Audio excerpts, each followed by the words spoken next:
All right, let's dive right in. Today, we're talking about something huge, a life goal for so many people, owning a home. But we're going to come at it from a totally different angle. We're going to demystify the whole process and, more importantly, clear out those mental roadblocks that stop so many of us before we even get started. So, does this question feel a little familiar? Yeah, for so many of us, the idea of actually buying a house can feel just overwhelming. It seems like this distant, almost impossible dream. And honestly, that feeling is powerful enough to stop a lot of good people in their tracks. But what if the biggest thing holding you back isn't really your bank account? Just look at this quote.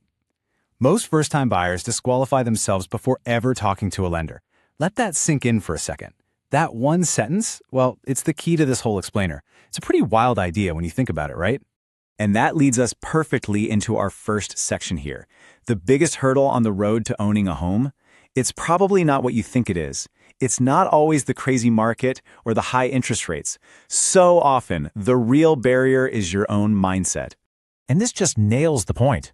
The number one reason people don't make it to the finish line is because they take themselves out of the race way too early.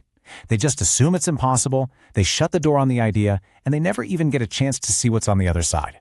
So let's do this. Let's start unpacking some of the biggest myths that fuel this whole self-disqualification thing. We're going to look at what you've probably been told your whole life versus what the reality actually looks like. Okay, here's the big one. This is the giant that scares almost everyone away. The myth that you absolutely, positively have to have a 20% down payment saved up. I mean, for a lot of people, that number alone just feels like this giant, unclimbable wall.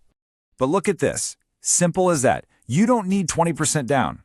This is probably the single biggest piece of misinformation that stops people cold. The truth is, the system is way more flexible than you think. All right, what's next on the list?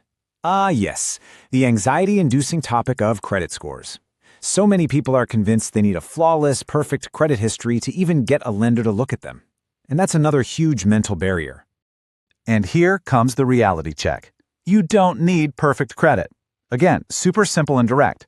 The reality is, lenders work with a whole range of credit profiles. Perfection is not the entry ticket here.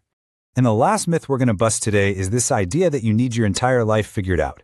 The feeling that you have to know for sure that you'll be in that exact house for 30 years, in the same job, with every little detail perfectly mapped out. And the truth is, you just don't. Life is messy, it's uncertain, and the home buying process actually has options that can account for that. You don't need a crystal ball to get started. So, these three major barriers, a lot of the time, they're just myths. Okay, so we've busted some pretty big myths. Now what? Well, this brings us to the really constructive part, finding your path. This is all about making a small but powerful shift in your thinking, from asking if I can to asking how can I. And this is exactly what you miss out on when you disqualify yourself early. You never even get to the point of exploring things like special homebuyer programs, the huge variety of lender options out there, or just creative scenarios you probably don't even know exist. So how do you actually start exploring? Here's the playbook. It all starts with making a conscious choice to just stop assuming it's impossible. From there, you actively explore your options, then you run the actual numbers, not the scary made-up ones in your head, and you start looking at real, concrete scenarios. All of this leads to our final and honestly our most important section. Because before you ever talk to a lender, before you run a single number, the very first step is internal. It's all about adopting a new way of thinking. This slide pretty much sums up our entire journey today, doesn't it?